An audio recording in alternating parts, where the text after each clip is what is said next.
Hello, everyone, and welcome to tomorrow's Leaders Learning Track. This is CF 201, Embracing the Mission. I'm Anna Manuel Preston, and I'm so happy to be your moderator for today's session. A little bit about me, so you know who's talking with you. I'm a TV news anchor based here in Arkansas, and I am a CF carrier. Found that out while I was trying to start my family with my husband, who we then found out is also a CF carrier. So when we were pregnant with my son, we didn't know throughout the whole pregnancy if he would be born with cystic fibrosis. He was tested at birth, and thankfully, he is a carrier like we are. He got my husband's mutation. He did not inherit mine, which, by the way, is a nonsense mutation for those of you who are interested in that kind of thing. But right away, we got involved with the CF Foundation in Arkansas, and fundraising has been a big priority for us. So happy to tell you that in 2018, when we were honored, we raised a record amount of money for the CF Foundation, more than $250,000. So very important to us, but so is education and advocacy. So that's why I'm so happy to be a part of this with you today. Today's session is going to focus on more than just the lungs. So we're going to hear about all kinds of impacts from our speakers relating to infertility, GI issues, CF-related diabetes, and so much more. So at this time, I'd like to introduce you to the panelists. You should see some of them on screen with me now. And I think if you're watching, you could give them a virtual round of applause, give them a shout out in the chat. Would love to see what everybody has to say today. So we have Dr. Chuck Fox, Mara Wozniak, Hannah Briggs, and Amanda Barnes. Hello, everybody. So excited to hear from you and hear your stories and your experiences. A couple of housekeeping notes before we do get going. We would love to hear from you, but if you want to use your time to send messages, go ahead and do that to everybody in the chat. But after we hear from everybody speak on our panel, we will have some time for some Q&A. So if you have questions for them, please put your questions in the Q&A feature so we don't miss them. All right, let's get going. And we're going to start off with Dr. Chuck Fox. So let me tell you a little bit about him. He's a cystic fibrosis patient, as well as a partner in a prominent gastroenterology practice in downtown Atlanta. He was diagnosed with CF when he was born and had to immediately go into emergency surgery.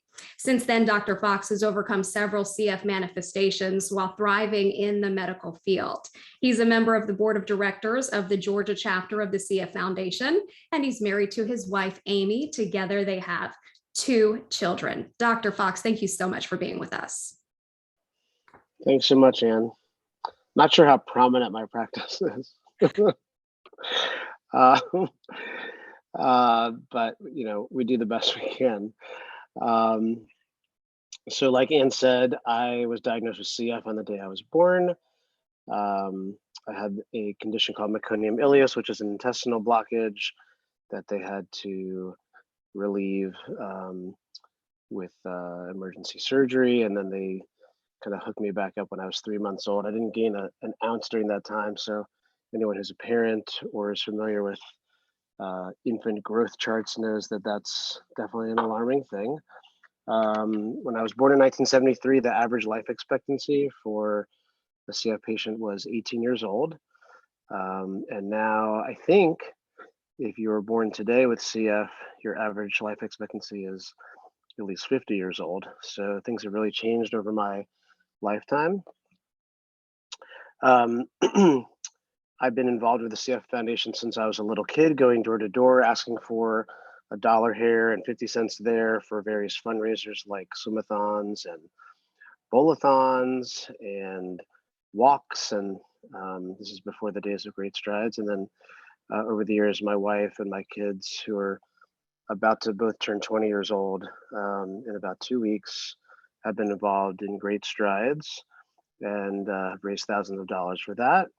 And I've been the Bid for the Cure speaker at the Wine and Roses Gala twice, and my wife Amy and I are chairing the gala in Atlanta this year. So we hope to see as many of you as possible there on October 8th.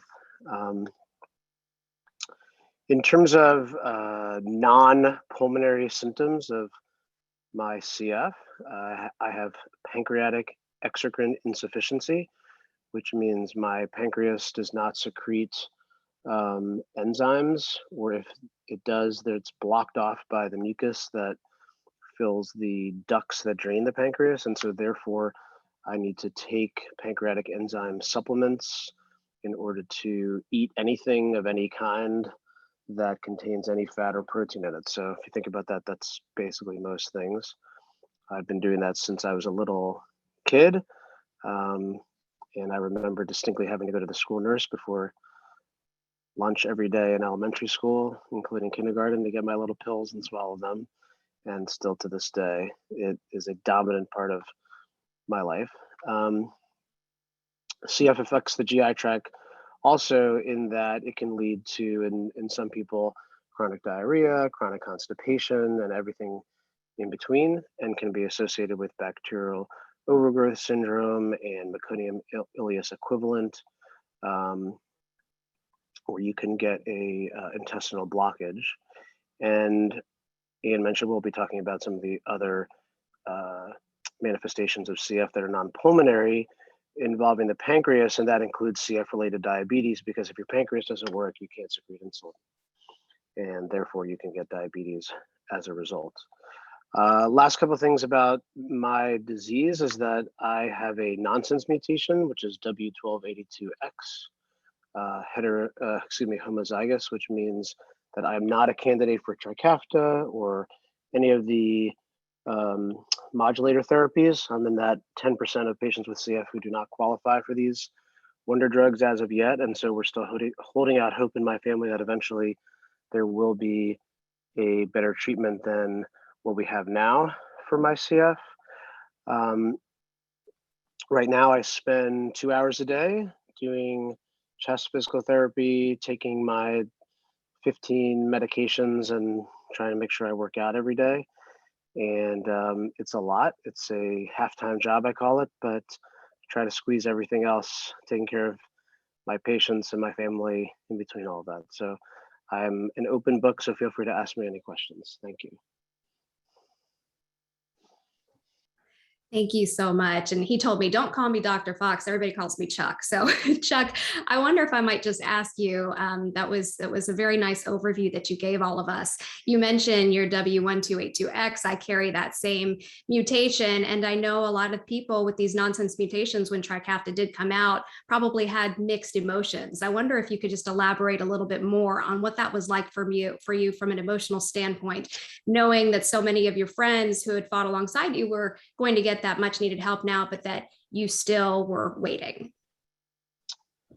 I mean, you can't mourn what you never had, so it doesn't bother me that much. I'm very happy for my friends, including my college roommate and other friends in the community in Atlanta who have CF and are able to benefit and do very well with the new medications. And I want to point out, these are not wonder drugs. They are very good, and most people do very well on them, but there are side effects, which prevent some people from being able to take the medicine.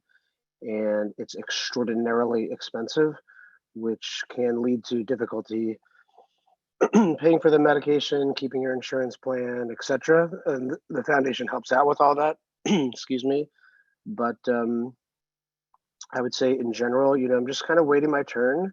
And my hope rests with some of the research that's going on in regard to nonsense mutation, which essentially involves skipping over a stop codon when the CF protein is translated, for those of you who have biochemistry knowledge.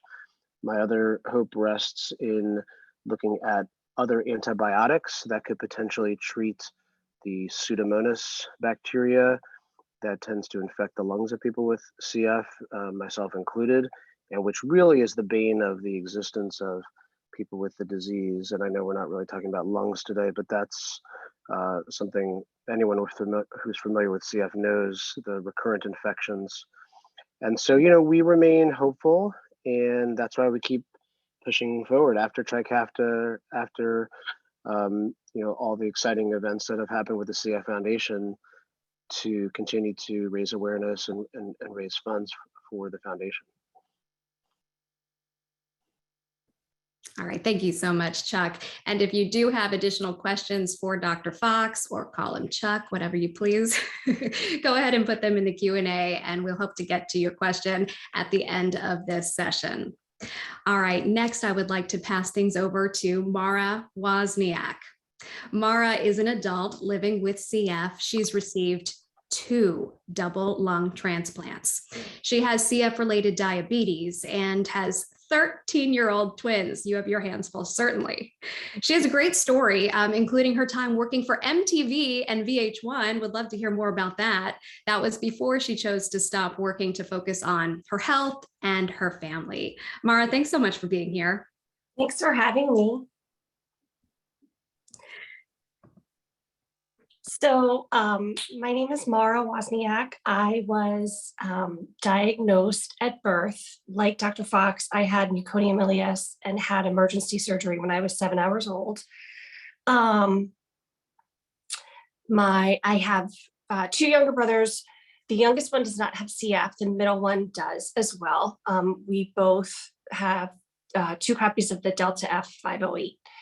I don't think that's what they call it now, but in any case, pretty much our whole lives, we have been involved with the CF Foundation. My parents have been super active in raising money. They had a golf outing every year. And we had bike-a-thons growing up.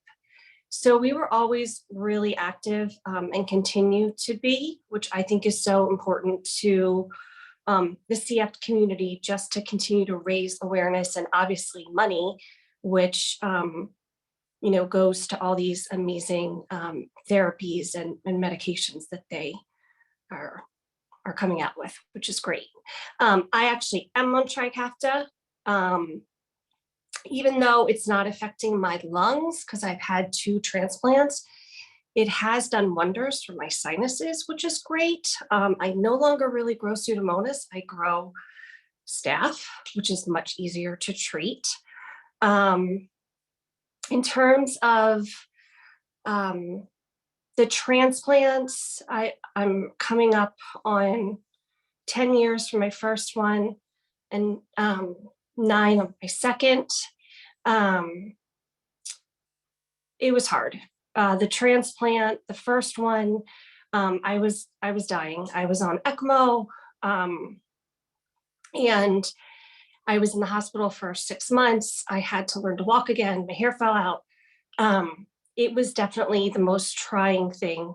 And my kids at the time were 4 and 5. So we lived in Manhattan at the time, which was great because they could come see me, and it was a 10-minute subway ride. But it was definitely difficult. Luckily, I'm here today and I feel great. The thing that I'm struggling most with now is CF-related diabetes. So I was diagnosed almost 2 years ago with that. I just started the pump in January. And I have to say, out of managing everything in terms of CF throughout my life, even with, doing the vest and doing all of my nebulizers, the CF or the diabetes is, I would say, the hardest to manage, just because it's a lot of carb counting and, you have to watch your sugar intake. And CF related diabetes is a little different than type 1 or type 2. So it's been challenging, but I'm starting to feel better, which is great. What else can I tell you? I did stop working. I kind of sort of didn't have a choice because I was getting sicker and the disease was progressing. So even though I really loved my job and I did not want to leave, I needed to be with my kids. And it was a blessing because I was able to spend time with them and be a stay-at-home mom prior to getting really sick and needing the 2 transplants. So that was really, I was grateful for that in a way. And yeah, CF's hard. It's hard. It's a lot to manage, especially, if you work, if you have kids. But luckily, we have a great support system. My husband's great. My kids are great. My family, they're wonderful. And we've always kind of been taught to just go about and do what you can do, even with the disease, and live a normal life. And that's what I've always chosen to do. And yeah, that's what, I'll continue to do. Mara, an incredible journey that you just shared with us. Of course, it's very hard to hear when you're talking about 10 years ago and you were dying, but then you got those first set of life-saving lungs. And then it sounds like just 1 year later, you got a second set. Truly incredible that you've been given that gift, and that for 9 years now, you've been doing quite well with those donor lungs and gotten to spend time with your sweet children and do all of the things aside from working anymore that I know you so cherish doing. Seeing as which the session is about more than just the lungs, though, I do have a follow-up question for you about the diabetes. As you mentioned, yeah. It is probably the most challenging thing you're dealing with. And yeah, when people think about diabetes, of course, they think about type 1 and type 2, but somebody with CF-related diabetes, I imagine, has these unique challenges that you did touch on briefly. People with CF have to have that increased caloric intake. And so you need that while also trying to manage the carb load and tracking all of that. How is it that you juggle that? So that's exactly right. At least I've always been taught with CF, you can eat whatever you want. The nutritionist at the hospital would always say, a little bit of butter goes a long way. So for so long, I've kind of sort of always have eaten what I wanted. But with the diabetes, you really do have to be aware of what you're eating. And it's hard. It's hard to, I'm not good at math, which is not a great thing with carb counting. And because it's CF related diabetes, my insulin levels can really kind of, what the doctor, the endocrinologist says, it's a roller coaster. And I'm also super sensitive to insulin. So I have to watch not to give myself too much, because in the beginning, I was crashing a lot at night. And that can get scary as well, because, you need to eat something with sugar or drink something with sugar. And your body can start to sweat and you just don't feel great. So it's definitely, I can't tell you enough how hard it's been to manage. And actually today, of all days, I'm supposed to be going to see the diabetes educator to help me kind of tweak some things so that the roller coaster doesn't continue, which I'm hoping that it'll work, and in another few months it'll be easier. Thank you for sharing that. I certainly hope so. And I can only imagine how challenging that is. I am not math inclined either, so I feel your pain. Seems like we should come up with a business idea and create some kind of app or something, right? Where you can just plug in everything you need. It does the math for you. Maybe we're coming up with the multi-million idea here on this session, but thank you for sharing that, and good luck at your meeting today. Hope it goes smoothly. And if anybody has additional questions for Mara about anything at all, whether it be her lung transplants, the diabetes, raising children as a parent with CF, anything that comes to mind, please go ahead and put your question in the chat. But thank you for being so generous with your time, Mara. Thank you. Okay, next, I'd like to introduce you to Hannah Briggs. Hannah is from our Louisiana chapter, so she's one of my neighbors here in Arkansas and Louisiana. I'm serving as an MC for many events there. She's also run several CFF Cares virtual events and virtual Great Strides. Now, Hannah knows from personal experience just how CF is more than the lungs, having lost both her husband and her sister-in-law to CF. So sorry for your losses, Hannah.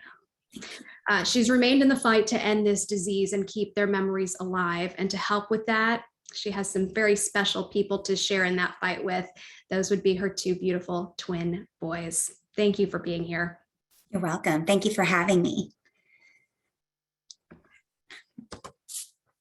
First, I want to say it's just been such an inspiration to listen to the stories of Chuck and Mara. I love hearing your stories. I'm always so inspired. I feel like there's no greater warriors in the world than CF warriors. So tell you a little bit about myself. I met my husband, Ricky, in 2001. We were both performers. We loved theater and comedy. And so we met doing a show together. And when I met him, I didn't know anything about CF. I had never even heard of it. I didn't know that a lung transplant was possible. I was very young and I had not heard of that. And I actually thought he was joking. He was a real jokester. And so we just hung out one night and just chatted about it all. And I was so inspired by his story and his sister's story. And I mean, not to sound too cheesy, but we kind of just fell in love right then and there. And we were married in 2003. And for much of our marriage, we got to spend it traveling and sharing Ricky's story. He was a stand-up comedian and he loved to tell his story through comedy and jokes. And he also liked to inspire young people with CF. He'd had lots of speaking engagements, and we also liked to support our New Orleans Saints football team together. So we loved to go to games. We started our own sketch comedy troupe. And of course, we love to share our passion for performing and theater through children's acting and Shakespeare camps. We also were very close to Ricky's sister. She passed away from cystic fibrosis in 2011, despite a really hard struggle. She fought very hard, and it was very hard to say goodbye to her. Shortly after that, we began pursuing the idea of starting our own family. I was tested to see if I was a carrier for the CF gene. And as Anne was talking about earlier, she and her husband were both carriers, but I was not a carrier, which was a blessing for our family. So we did one successful round of IVF, and we were blessed beyond measure with our twins, Teddy and Sawyer. And that was in April of 2012. They just actually turned 10, and I just cannot believe that. It's really hard for me to wrap my head around. But shortly after that, Ricky's health started to decline. He had always been super compliant, just a real cheerleader for CF and just doing everything he was supposed to do. So he was very frustrated when sort of suddenly his health began to decline. In late 2013, our boys were very young. He started having repeated hemoptysis, which is the coughing up of blood. They were massive hemoptysis, which it actually doesn't seem like that much, but for someone with CF, it's very serious. And so he had some pulmonary embolizations to try to stop the bleeding. And after nearly a dozen of those, the doctor said that they could not do any more of those on his lungs. It was causing too much trauma. So that was definitely difficult to hear. He was listed on the lung transplant list in Houston in February of 2014, and he received his new lungs in April of that same year. We were overjoyed at his progress and his ability to live like a somewhat regular person. It was really shocking to go from doing those 2 hours of therapy a day to taking a bunch of extra pills and keeping them organized, but, you know, freed up his schedule a whole lot. He was really compliant with his lung medications, and his lungs showed no sign of rejection. However, in 2016, he had some pretty persistent stomach issues. We were having a hard time getting to the bottom of them. He continued to be admitted into the hospital, and eventually doctors found a softball-sized mass in his colon. He was diagnosed with stage 3 colon cancer. And this can be a rare, sort of little known side effect of having a double lung transplant and also having cystic fibrosis. We were never told of that. Very few people are even aware of that. At least 5 years ago or 6 years ago, when he was diagnosed with that, it was sort of a shock to all of us, including his doctors were pretty surprised at that diagnosis. He spent many months seeking treatment for the colon cancer, but it did have a profound effect on his body. He passed away at home in February of 2017. And along with his parents, we have continued to fight the fight of so many families dealing with this unthinkable disease. Me, Teddy Sawyer, and his mom and dad continue to raise awareness and fundraise for the CF Foundation in hopes of continuing Ricky's legacy and the legacy of his sister, Amanda. So that's pretty much our story in a nutshell. Anna, thank you so much for taking us through that journey. So it sounds like your children were about 5 years old or so when Ricky passed away. Is that right? Yes. So talk to me about, as a parent and as a spouse to somebody with CF, what's the conversation like with your children, even when they're young and they're seeing daddy has to do these treatments and daddy's having these side effects? What is that like for them, and how has their knowledge and understanding of CF grown, and what's their involvement look like with the organization now? So when they were littler, even though they were so young, we tried to be very upfront with them about everything that was going on. They were well aware of the treatments that he was doing and what they were for. He had to go away for 6 weeks. He had to go and stay in Houston because, like you said, we are from Louisiana, and he was away for about 6 weeks when he was waiting to be listed. They needed him to be closer. And so they were well aware that he was waiting for new lungs. They could articulate it. We have some sweet videos of them talking about why daddy was away and what he was doing. And it really, they knew what was going on. It's been difficult. I'm not going to sugarcoat it or lie to you. Even though we were very honest and upfront, we were still pretty surprised at Ricky's colon cancer diagnosis, and he was doing so well with his lungs. And then also, he passed away somewhat suddenly. It was not really expected, even though we knew that his body was not where he wanted it to be, where we all wanted it to be. So that was a difficult path to navigate.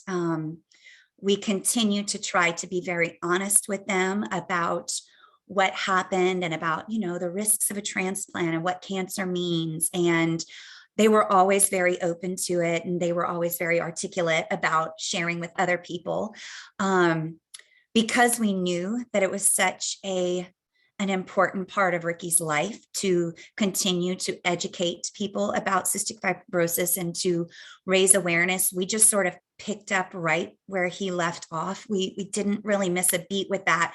And it was part of our grieving process. It was part of our healing process, to have a cause that you can sort of put your energy into and to help educate even the boys, even Teddy and Sawyer, that's their names, about the importance of this. And they are likely carriers. We haven't tested them yet, but they are likely carriers for cystic fibrosis. So that's something that they're going to have to stay aware of their whole life.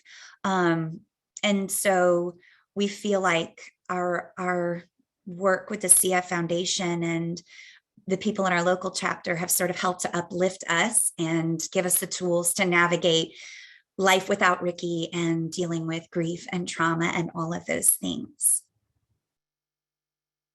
Thank you so much, Hannah, and thank you for all that you continue to do for the CF Foundation with your boys and with Ricky's parents. And I do want to tell you, we have a mutual friend who told me when she saw that you were on the panel, she was close friends with Ricky, working at a pulmonary camp that he and his sister attended. And she just had the best things to say about him, said he was hilarious. And he's certainly somebody that she keeps very close in her heart. So his memory lives on, I know, through so many people that either got to watch him perform or knew him personally. And he touched so many lives. I'm sure that warms your heart to know that so many people are still thinking of him.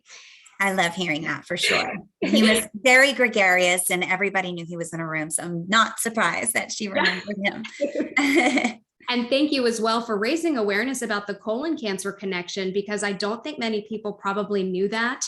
And perhaps that is something that now people with CF or someone that's undergone a lung transplant can keep top of mind, that, okay, hopefully this will never happen, but maybe we know the signs to watch out for, so that if this is something we have to deal with, we know right away. So thank you so much for bringing that to the attention of everyone, because I don't think that that's widely discussed. You're welcome. Thank you. If anybody has additional questions for Hannah, please put them in the Q&A section of our chat, and we will circle back to ask her some of those questions at the end. We do have one fourth and final panelist with us today. She is Amanda Barnes. Hi, Amanda. She has really defied all the odds here. Listen, she's had 3 double lung transplants. You heard me say that right. It's incredibly rare. This has been over the past 7 years. So as I mentioned, if you're not familiar with this, very rare to have multiple lung transplants, especially 3 though. And this is also incredibly risky. So Amanda does live in Florida. Go Gators. I know we share a passion for the University of Florida. She continues to thrive with her dogs, Georgia and Jet, by her side. I need to hear the story behind why your dog is named Georgia though, right? When we're Florida fans. She works for Tiny Tags and the Mat. Important to note, and as some of our other panelists also can tell you, having a transplant doesn't mean a cure for CF. There are many complications that can come with it, lifelong challenges that come with organ transplants. And those are challenges that Amanda really has had to face head on. And we will hear much more about that from her now. Thanks for being here. Thank you so much, Anne. I feel just so inspired by Chuck Fox's story and Mara's and Hannah's. So like Anne said, I've had 3 double lung transplants, all within about 4 years of each other. My first was in May of 2015 when I was 20 years old. The second was in January of 2017 when I was about to turn 22. And then the third was obviously the most recent one in May of 2019. I think, like she said, it's a very rare occurrence. I'm the 11th in the country to have 3 and the 3rd at Duke. Duke is where I got all 3 of my transplants. And so kind of just going back to my first, I was in college and, I knew transplant was on the horizon for me. I had a huge complication my junior and senior year of high school. And we kind of just knew that was going to be happening. I had a really rare fungus. And we knew that when the time came for when my lungs would give out, they would go out quickly. And my doctor started putting out feelers for transplant centers, and Duke was the only one that would really be like, let's take a look at her, let's see. And they decided I was a great transplant candidate, but wasn't quite in my window yet. So I went to college, and it was literally, I was in on oxygen. I was a very active college student, very active in my sorority, very active on campus. And it was literally packed up my dorm one Friday and was airlifted to Duke on life support and ECMO the next Friday. It was that quick, my lungs gave out. And pretty much the doctors told my parents that we would be lucky if we found lungs in time. And, obviously, luckily we did. And that recovery was relatively easy, but I did have it's more common now, they're finding in transplant patients, it's called PRESS. And it's pretty much a reaction to Prograf, which is the main immunosuppression they put you on. I had 5 grand mal seizures, and because of that, there was a lot of trauma to my body. I lost a lot of my hair, just like Mara did. But I was very active and very healthy going into that transplant. So I did bounce back pretty quickly. I got permission to go back to college from my doctors. I went back and then got rejection in about 6 months, got that under control. And then, about at 9-month mark, I found out I was in rejection again. And it was a snowball effect. I had CMV, which is a virus that's very common in, everyday people. And it was just the perfect storm. My lungs gave out very quickly. I went into this second transplant very, very sick. And, I remember really thinking about going to that transplant. We were very worried. No 21-year-old should have to talk to their parents about their wishes and how they want their parents to carry on their legacy. But luckily I was able to go back to Duke and get another transplant in January of 2017. That transplant went really well. I had a very normal recovery, I came back home, I started working, and then my dad retired from the military. He served 30 years in the Air Force. And we all decided to move back down to Florida, which is where we're originally from. We were up in Virginia. And I ended up having chronic rejection and could not stop that train from moving. And I was really worried that that would be essentially the end for me because third transplants were so rare.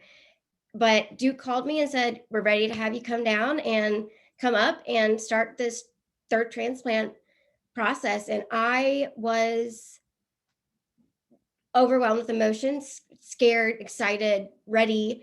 And I really buckled down and really just dug my heels into my faith, into my family and their amazing support system, and got my third transplant in May of 2019. Since then, it's been 3 years in May, and I cannot believe it's been 3 years. And I am 3 years rejection free, which has never happened in any of my transplants.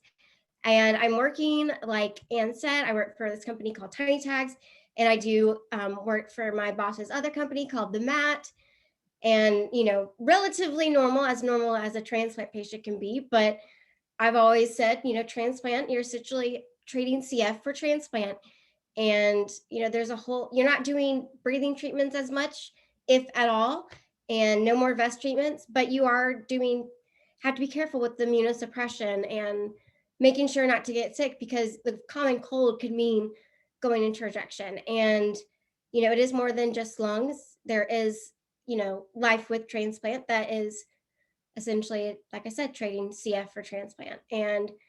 But I'm doing really well. I feel really great. And, the story behind my dog, Georgia, my aunt's from Georgia, and that was my, happy place. And so that's how she got her name. And then Jet, because of my dad's work with the Air Force. But I'm very happy and very happy where I'm at, and so very grateful to be able to have 3 transplants, because I do know that some patients don't even get one, and that is not lost on me, that it's a very amazing gift to get. So, yeah. That's just an incredible story, Amanda. I can't imagine what it must have felt like for you to have such a fast decline in your lung function. And then to go into rejection after rejection.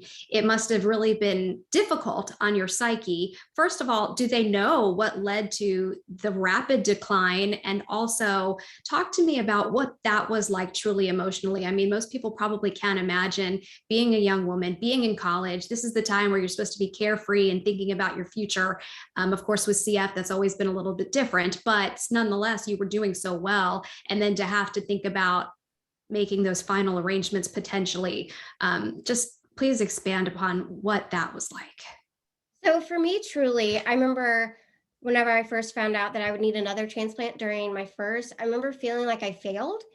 And, I feel like I let my family down, my donor down. And that was the hardest part for me. It was like, why me? But I didn't, hover on that too long, because then I was like, okay, if I'm going to do this, I'm going to do this gratefully, and just, trying to look at things with a grateful heart. And, it was super hard to go through that. And, but, I have a great support system. I have great family and great friends that rallied around me and came to visit when, I was going through all of that. And I did not mention, but during my third transplant, because I say every transplant is different, I ended up having a very rare complication. I had a spinal hematoma that crushed my spine and left me paralyzed. The doctors were worried that I would not be able to walk again. And if I was, it would be 6 months to a year to be able to regain the ability to walk. I stood in 24 hours and walked within 20 and 48.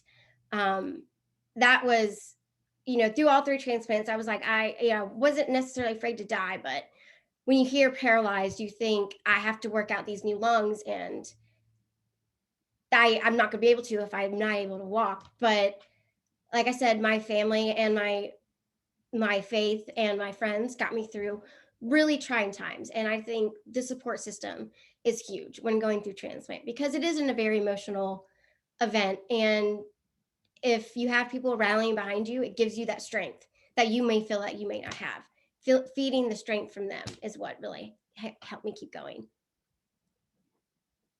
You are certainly an inspiration to so many people, not just people with CF or family members of those with CF, but really for everybody. What you've been through is truly incredible, so rare. And if she can do it, hopefully that means somebody else out there can as well, despite the obstacles. You just threw in there, oh, by the way, I was paralyzed.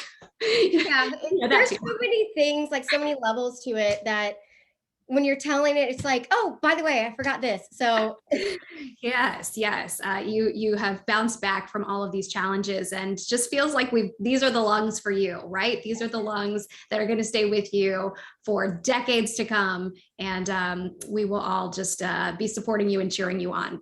So thank you so much. If anybody else has questions for Amanda, please do submit them at this time in the Q&A, because it's that time where we get to start asking our panel all the questions that you have. So if our panelists want to all come back on, we can start the Q&A session officially from our audience. Okay, let's first start with this question for Dr. Fox. You made mention of your roommate having CF. Was this something you discovered later in life or while you were both in college?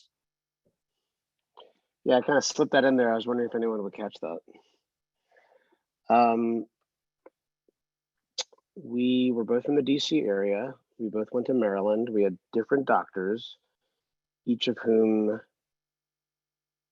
insisted that we have to have air-conditioned rooms in college because of our lungs, which in retrospect, I don't even know like how strong that recommendation is, but they put us, there were no freshman dorms with air conditioning. And so they put us in the upperclassmen dorms, and we were the only two freshmen, so they put us together. And it was, to be honest, it was terrible. Like, Mike is a great guy and we became very close friends, but we had no other friends. It was like adding insult to injury. And even worse than that is the air conditioning didn't work in that dorm. So it was all pointless. And I missed out on having what my kids just had, which was their freshman year, meeting all their friends in their hallway and, making lifelong friendships that way. I made up for it later by meeting my wife in college through other friends and by having a great med school experience and making a lot of friends through med school residency, but it was very difficult. And he also was not compliant and without going into too many details, he wasn't compliant. I don't want to besmirch anybody. So that was difficult for me because I was like kind of the nerdy compliant one. And so ultimately he transferred to another college after sophomore year. We've kind of lost touch since then.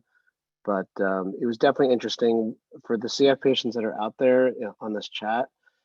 I would just tell you that the grossest thing that ever happened to me was I accidentally drank his spit cup one time, and it was like mortifying, and I'll never forget it. And now it's like we're not even allowed to be near each other, CF patients, and there's all these rules about indoor events. But at the time, none of those rules about infection control existed. Yeah, that goes down as gross no matter if you have a disease or not, but it certainly could have been dangerous as well for you, obviously. I'm glad that it didn't have an impact except for maybe that terrible memory that sticks with you. So thank you for sharing that with us. Just real quick for you also, Chuck, I imagine being a doctor during the pandemic and also being somebody with an immune system that needs extra care potentially has been challenging for you. I wonder if you could talk a little bit about that. I think it's important to point out that CF patients' immune systems are fine. It's just that like if you get COVID because you're almost by definition as a CF patient, you have decreased lung function and inability to clear infection, you're more likely to have a complication from COVID. Although the numbers, now that we're 2 years into this, would suggest that there's only like a 1% mortality rate for CF patients with COVID. So it's probably lower than the general population. The other part of the answer to your question is that I stayed home for 2.5 months. My partners covered my call for me. I did everything virtually, over the phone, taking calls, doing virtual appointments. And then I went back from May 26th, 2020, without a vaccine for 7 months. I worked and I still do, work in a 95 mask and a surgical mask on top of it until I got the first vaccine on December 23rd of 2020. And I bawled my eyes out because it was such a struggle to go to work every day over that period of time. And it's still scary. I've gotten both boosters, and I live in the South, which is a challenge because people don't wear masks here anymore. And I'm not going to get into politics, but it is much easier. Like, I just went to New York for the weekend, and that was actually very pleasant for me because wherever you went, if you were indoors, everybody wore masks. So, it is a huge challenge to be living during a global pandemic with a pulmonary disease and then having to be on the front lines taking care of patients and working in patients' rooms with COVID and just kind of holding your breath. And even if you're vaccinated and wearing a mask, you're still like nervous about it because not every measure we take is foolproof. It's been a huge challenge and continues to be so. I'm doing telehealth right now. Like, this meeting is in between telehealth patients. And so that's what I'm doing is 2 days a week, staying at home and trying to avoid COVID and really only going to the office when I absolutely have to for meeting new patients, rounding in the hospital, or doing procedures. But most of my partners are back in person and they don't necessarily understand why I still want to do telehealth, but I'd still do it. Well, as a doctor, I'm sure there have been instances where you have put your life on the line for your patients time and time again. So thank you for all that you have done. And our thoughts are with you as you continue to try to navigate this from a medical standpoint for yourself and working in that field. Okay, another question now. This one is for both Amanda and Mara. Can you share more about how the doctors decided on the right pair of lungs for each of you? Also, did either of you get to learn anything about your donors? Would you like to start with that, Mara? Sure. So actually, my first transplant, I, like Amanda, went downhill so quickly. The disease progressed. I didn't even have the ability to do the entire workup. You have to get the workup's kind of crazy, but you have to get like the dentist to come check your teeth before a transplant. So I was in an ICU, hooked up to ECMO.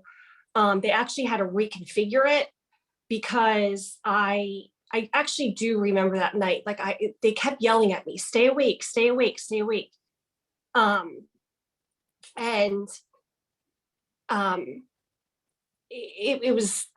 It was very difficult. But the first transplant I had was during Hurricane Sandy. I don't know if any of you guys are from the Northeast, but it was a disaster. New York was completely underwater. And everybody was sleeping in the hospital. So they went to, I want to say like Montana to get my first set of lungs, and they were not viable. So then they went to Springfield, Massachusetts to get my second set of lungs. And they actually knew they were taking lungs that had pneumonia in them, but they needed to save me. So they took them anyway, but they were rejected by a ton of other centers. And then my second set were perfect. To the point where my doctor was actually off, my transplant doctor was off that day. It was December 30th. It was a Saturday or Sunday. She came in to say, these lungs are completely perfect. And it was like tears of joy again, obviously. So I look at the first set as like my flotation device to live another year until I got the perfect set. And don't get me wrong, after the second set, I wound up getting horrible infection, and was in the hospital again, but I'm okay. I just actually had another infection as well, which is why I had my prednisone face. I typically don't look like this, but I was on a taper and I look crazy. But yeah, it's, and I don't know about my donors. I did that on purpose at the time because I had to get through what I was going through. Being in the hospital for 6 months, not being able to really be with my kids, spending Thanksgiving, spending Christmas for 2 years, spending their birthdays for 2 years there. I just needed to get through. Now my kids, they know who my donors are, and my husband does. But I think, and Amanda can probably talk to this as well, it was fight or flight. And I just needed to kind of get through. I'm so forever grateful, obviously, for given the gift of life, not just once, but twice. I am at Duke now as well with Dr. Reynolds, who I love and adore, and he's amazing. And they have told me, if you need a third transplant ever, we will do it. Because Columbia, where I've gotten my first two in New York, they were like, I don't know that we could do a third, and Duke said they would. So far for me, Dr. Haney is on all three of mine. So Mara, I'm sure you'll meet Dr. Haney at some point. He's incredible. But my first set, pretty much Dr. Haney came into my parents. They were like, we'll take anything at this point. I do know about my first donor. I actually found out about her when I was getting ready to move to Florida before my third, and I was in a very weird headspace. It's unless you're in it, it's hard to explain. But my first donor, her name was Ashley. She was 28 years old. She was a mom of two. She was from Tennessee. And she, ironically enough, is from the same town that I got my dog Georgia from, Sevierville, Tennessee. And that was just like, a really emotional experience. But it was, I corresponded with her mom a bit, and come to find out, her situation was a domestic violence situation. Her husband or boyfriend at the time hit her, and they don't know how long she was unconscious for, not getting oxygen. So pretty much those lungs, my Dr. Haney told me that was the bridge to get you to your second, and your second was the bridge to get you to your third. And my second were emergency situation. They weren't necessarily Hep C lungs, which are high risk lungs, but the liver donor did end up becoming Hep C positive. So we do know there was drug usage at some point. We don't know anything about if it was male or female, where they were from. But my third, we do know that they were local to Durham, because my surgeon at the time, he was like, I'm having a colleague look at them and they're close. And we're like, okay. But come to find out, it was a middle-aged woman. He said that she was super healthy. These lungs were perfect. They didn't need to be trimmed, and he's like, they just fit perfectly. So I don't know anything about her other than that. But like Mara said, you're in fight or flight, and I was just so consumed with feeling grateful, but feeling like so just upset with myself for not having those lungs, that it's, truly, people have a really great experience with their donor families, and some people don't. I think it's kind of hard when you've had multiple to be like, thank you so much, but I don't have those lungs anymore. And so that's like the emotional part of it. Like, it's more than just like, you feel so grateful, but then you know that family is grieving the loss of their loved one. And so, lung anniversaries is what we call, like, whenever you're like an anniversary is coming up. And, for me, it's a bittersweet day, because I know we're so excited, and we like we just love that day, but we know for them it's something completely different. And so I think recognizing that is a huge part of transplant, because you know that they sacrificed so that you can live, and their family made that decision as well. So, and if I can just add really quickly, so my brother, who also has CF, he had a transplant when he was in college, and he's 21 years out, I believe.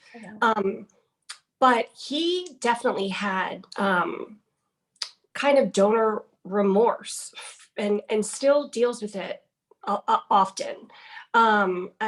You know, it could be his personality. It could just be the timing. You know, when you're 18 years old and you get a transplant, and you're, you know, it's harder than when you're 35 and you have a family. But also because he dealt with that, I think that was another reason why I was like, okay, we're gonna be grateful, and we're gonna move forward. yeah. And I feel like there is a certain kind of pressure you get from, you know, recipients who have had great relations with their donor families. When it's just been one transplant, they just have to, when it's multiple, and like trying to explain to a family that you don't have those lungs, you already feel like you failed yourself. You don't want to feel like you failed that family too. So that's just my experience with it. But very enlightening to share those experiences with us. Thank you both so much for that. We are coming close to time, but we do have a question we want to get to for Hannah. This person wants to know, they said, you shared about your continued passion for being an advocate for CF. Can you share how you and your sons live out your husband's legacy with your local chapter? Yes, for sure. So as a performer, I'm pretty comfortable being in front of an audience. So I have emceed for multiple Great Strides events locally. One of the highlights of our year is getting to meet with a CF warrior in our local chapter, and determining who's going to get the Ricky Briggs Fighting Spirit Award every year. It's a really cool award that he was given in 2016, which is shortly, before he passed away. And he was so honored to get that award. It was named after him, and he was just like, oh my gosh, I don't know that I deserve this, but I think it's so cool. And so to carry on his legacy, we get to meet a family every year and get to make the decision about who's going to get that award every year. Someone who's very active in our local chapter, who's big into fundraising. And it's been a gift to get to meet them. I thought that might be hard, but it hasn't been. It's been awesome. So we get to stay connected that way. And I like to participate in events like this over COVID. That's how we had to fundraise and how we had to continue to raise awareness, was through events like this, webinars and pep rallies and things. And me and my sons got to participate in those. It was kind of scary because you never know what they're going to say or do. They're like carbon copies of Ricky, and they're funny and goofy and loud and all of that. So we had a lot of fun doing that and continuing to do that, even though we couldn't meet in person. So it's been a real blessing and a real privilege to do that and to continue to do that. Thank you for sharing that, and for all of the continued activities that you continue to be involved with. We have so many questions still. Unfortunately, we're not going to be able to get to all of them, but we will try to find a way to reach out with our panelists and see if we might find a way to somehow get those answered for the people who asked them. Before we go, I wonder if we just might hear very briefly from each panelist, just a short thought on what would you like to leave everyone with today? What would you like to inspire those watching, whether they have CF, they have a loved one with CF, or maybe they're just learning a little bit more about cystic fibrosis? What would you say to everybody today? Can we start with you, Chuck? I have to say, I'm totally overwhelmed by the stories of the three ladies on the panel with me today. I feel like what I deal with is nothing compared to what they've dealt with. And I want to thank you for being honest and open with your stories, and make me realize how fortunate I am, and my family is. I think everyone on this call, everyone involved in the foundation and tomorrow's leaders, should just realize that it is not over.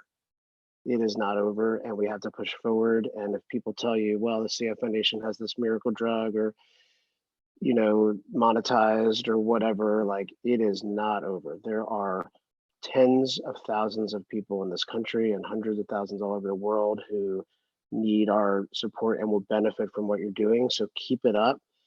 And I know I will continue to fight every day, and my family too. And I hope to see those of you who are in Georgia at the gala in October, or if you can't come, to at least try to support it, or however else you feel comfortable supporting the foundation. So thank you for being involved. Thank you so much, Chuck. Mara, can we hear from you next? Sure. I would say along the lines of Chuck, it's not, it's not done.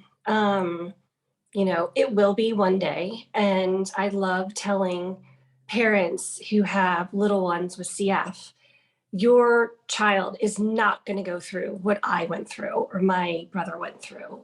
My hope is that even though I was gifted with the gift of life, that's not going to be an option for them, because they're going to continue with incredible medicine and therapies that are going to allow them to live, one, their lives to the fullest, and two, long lives.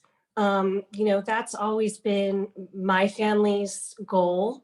And that's why we keep fighting. And my big thing is, especially with having the transplants, you always have hope. You never give up. You always have hope, because really, that's the only thing we can really have and live for. Thank you. I know that's a sentiment that Amanda, I'm sure, can relate to. Amanda, if you'd like to chime in. Yes, absolutely. I'm right there with Mara, and I've told my parents when I went into my third transplant, I was like, I will never not fight for another transplant. I don't want to, but if I have to, I will do 10 transplants if that's what it takes. And I think never giving up on yourself and hope, and Trikafta is a miracle drug, and a lot of CFers are not, they're not finding a lot of young CFers getting transplants anymore, but it's still happening.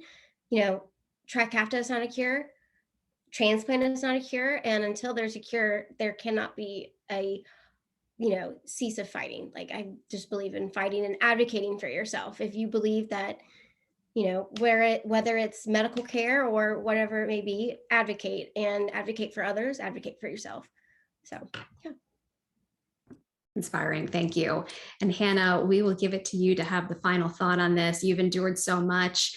And I know a lot of people who are watching this are also loved ones of somebody with CF. So we'll allow you to just round out this final thought. Well, I'll certainly echo the things that the other three panelists said.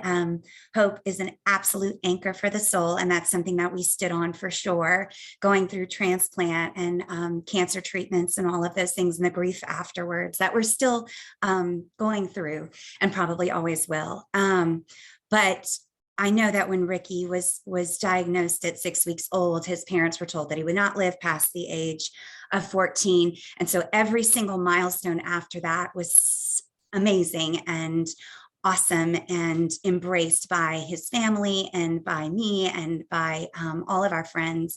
And so certainly for those of you who are struggling with cystic fibrosis or post-transplant, you have the ability to do whatever you want in life. I mean, we're at a place where it won't stop you from accomplishing amazing things. And it's just been such a pleasure to hear more stories today of people who have done just that. I love that so much. Thank you, Hannah. And thank you to all of our panelists for being so generous with your time and being vulnerable and telling your stories today. We greatly appreciate it. For all of you watching, thank you for joining us. I hope you're leaving today with a greater understanding of what living with CF is like. And it is about more than just the lungs, as we have so learned today. I hope that this will also potentially inspire you to potentially take on a larger role with the CF Foundation and your local chapter, see if there's a way that you might be able to get involved that you're not currently doing so. It can make all of the difference. And we want to thank everybody from the CF Foundation behind the scenes who helped put this call together today. You did a wonderful job, and it's just been a joy getting to work with each and every one of you. All right, this is now going to conclude our CF 201 Embracing the Mission series. Thank you for joining us so much, and we hope you have a wonderful day.